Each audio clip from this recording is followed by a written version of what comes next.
Assalamualaikum warahmatullahi wabarakatuh. Perkenalkan, nama saya Puriana. Saya dari kelas F2 Manajemen. Di sini saya akan menjelaskan 3 materi tentang Ma'rifatullah, yaitu dari Pendidikan Agama Islam 3. Ma'rifatullah bagian ke-1, yaitu Ahamiyatu Ma'rifatullah atau mengenal Allah. Manusia adalah makhluk yang diberi akal yang sempurna. Tak kalah akal membawa kepada sesuatu yang diinginkan, tetapi alangkah baiknya digunakan kepada sesuatu yang akan memberikan manfaat, salah satunya untuk meningkatkan keimanan kita kepada Allah Subhanahu wa Ta'ala. Manusia akan hidup lurus apabila dia mampu menggunakan akalnya untuk mengetahui siapa dirinya, yang akhirnya akan sampai kepada zat yang menciptakannya, yaitu Allah Subhanahu wa Ta'ala. Ada sebagian ulama yang mengatakan duduk di sisi orang yang mengenali Allah akan mengajak kita kepada 6 hal yang berpaling dari hal 6, yaitu dari ragu menjadi yakin, dari riya menjadi ikhlas, dari ghaflah atau lalai menjadi ingat, dari cinta dunia menjadi cinta akhirat, dan dari sombong menjadi tawadu atau yang disebut dengan rendah hati. Dari buruk hati menjadi nasihat, maka ini membahas tentang mengenal Allah, atau juga dengan kata lainnya disebut dengan Ma'rifatullah. Ada poin yang pertama, yaitu sebagai definisi Ma'rifatullah, yaitu ma'rifah berasal dari kata Arafa, yaitu ma'rifah, yang berarti mengenal. Dengan demikian, Ma'rifatullah berarti usaha manusia untuk mengenal Allah, baik wujud maupun sifat-sifatnya. Manusia sangat berkepentingan untuk mengetahui siapa penciptanya dan untuk apa ia diciptakan. Karena itu, manusia pun mulai melakukan penelitian dan mencari-cari siapa gerangan Tuhannya. Poin B, ada manfaat mengenal Allah atau Ma'rifatullah. Orang yang mempelajari Ma'rifatullah akan menjadi insan yang beriman dan bertakwa bila Allah memberi hidayah kepadanya.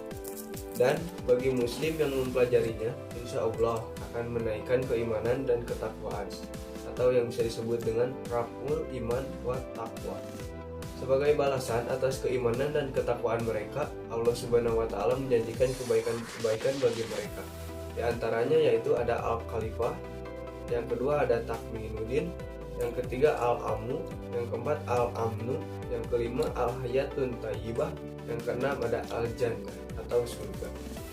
Ciri-ciri dalam Ma'rifatullah, seorang dianggap Ma'rifatullah atau mengenal Allah Subhanahu wa Ta'ala jika ia telah mengenali asma atau nama, yaitu Allah Subhanahu wa Ta'ala. Yang kedua ada sifat Allah Subhanahu wa Ta'ala. Yang ketiga ada af'al atau perbuatan Allah Subhanahu wa Ta'ala yang terlihat dalam ciptaan dan tersebar dalam kehidupan alam ini. 1. Cara mengenal Allah Subhanahu wa Ta'ala. Agar manusia dapat mengenal Allah Subhanahu wa Ta'ala, dia harus tahu jalan yang benar untuk menujunya.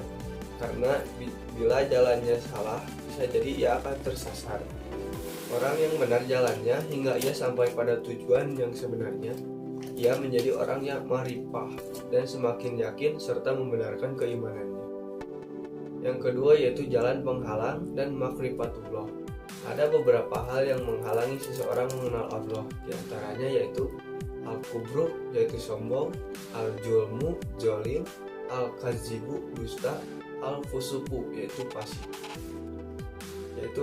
Selanjutnya yaitu al-kubru, ingkar, al-fasadu, fasad, al-ghaflah, lengah, kasratul ma'asi, banyak berbuat durhaka, dan al-ittirab, yaitu ragu-ragu.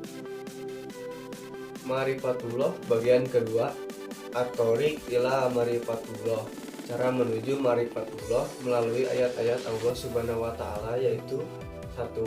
Ayat qauliyah, Kisah surat 95 ayat 1 sampai 5, yang artinya 1. Demi buah tin dan buah zaitun. Yang kedua, dan demi bukit Sinai. Yang ketiga, dan demi kota Mekah yang aman ini. 4. Sesungguhnya kami telah menciptakan manusia dalam bentuk yang sebaik-baiknya. 5. Kemudian kami kembalikan dia ke tempat yang serendah-rendahnya, yaitu neraka. Yang kedua, ayat kauniyah, Kisah surat 41 ayat 53 dan surat 3 ayat 190. Yang artinya, kami akan memperlihatkan kepada mereka tanda-tanda kekuasaan kami di segala wilayah bumi dan pada diri mereka sendiri, hingga jelas bagi mereka bahwa Al-Quran itu adalah benar. Tiadakah cukup bahwa sesungguhnya Tuhanmu menjadi saksi atas segala sesuatu. Marifatullah bagian ketiga. Secara garis besar, terdapat dua hal yang menghalangi manusia dalam mengenal Allah. Yang pertama ada muradus syahwat, yaitu berkaitan dengan penyakit hati, berupa nafsu dan kesenangan serta perilaku yang tidak terpuji. Yang kedua ada maradus syubhat, yaitu berbagai hal yang menimbulkan keraguan, lebih banyak berkaitan dengan masalah akal dan logika. Yang pertama ada maradus syahwat. A. Al-fishku atau kefasikan. Fasik adalah orang senantiasa melanggar perintah dan larangan Allah, bergelimang dengan kemaksiatan serta senantiasa membuat kerusakan di bumi. Yang B ada al-kibru, yaitu kesombongan. Kesombongan merupakan suatu sikap di mana hati seseorang ingkar dan selalu membantah terhadap ayat-ayat Allah Ta'ala. C. Al-julmu, yaitu kezaliman. Mengenai sifat jolim ini, Allah Ta'ala berfirman, dan siapakah yang lebih jolim daripada orang yang telah diperingatkan dengan ayat-ayat Tuhannya, kemudian ia berpaling daripadanya. Sesungguhnya kami akan memberikan pembalasan kepada orang-orang yang berdosa. Asy-Sajdah 22 ayat 22. D. Al-kizbu, yaitu kedustaan. Kedustaan merupakan sikap bohong atau pura-pura dan pengingkaran terhadap ayat-ayat Allah Ta'ala. Hal ini seperti yang dilakukan oleh orang-orang munafik sebagaimana dimuat dalam firman Allah Ta'ala. Mereka hendak menipu Allah dan orang-orang yang beriman, padahal mereka hanya menipu dirinya sendiri sedang mereka tidak sadar. Dalam hati mereka ada penyakit, lalu ditambah Allah penyakitnya. Dan bagi mereka siksa yang pedih disebabkan mereka berdosa. Kisah surat Al-Baqarah ayat 9-10.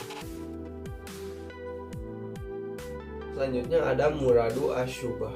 Yang pertama ada al-jahlu atau kejahilan atau kebodohan, yakni tidak mau memikirkan ayat-ayat Allah Ta'ala bagi ayat-ayat kauliyah yang tersurat dalam Al-Quran maupun ayat-ayat kauniyah yang tersirat di seluruh penjuru alam semesta. Yang kedua ada al-irtiyab, yaitu keraguan-raguan. Hal ini disebabkan karena sedikitnya ilmu dan ma'rifah atau pemahaman. Bisa dikatakan pula keraguan-raguan ini lahir dari kebodohan. Yang ketiga ada al-inhiraf, yaitu penyimpangan. Manakala manusia tidak mau berpegang teguh kepada petunjuk Allah Ta'ala, tidak mau berkomitmen melaksanakan tuntunannya, bahkan mereka malah mengikuti hawa nafsu dan akal pikirannya, maka pada saat itulah hatinya akan keras membatu.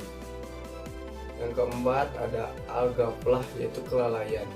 Dalam poin pertama telah disebutkan bahwa jika manusia tidak menggunakan potensi dirinya untuk memahami ayat-ayat Allah Ta'ala, maka mereka akan terhalang dalam mengenalnya. Hal ini karena kebodohan mereka itu membuat mereka lalai dan lemah. Sekian penjelasan 3 materi tentang Marifatullah atau mengenal Allah dari saya. Wassalamualaikum warahmatullahi wabarakatuh.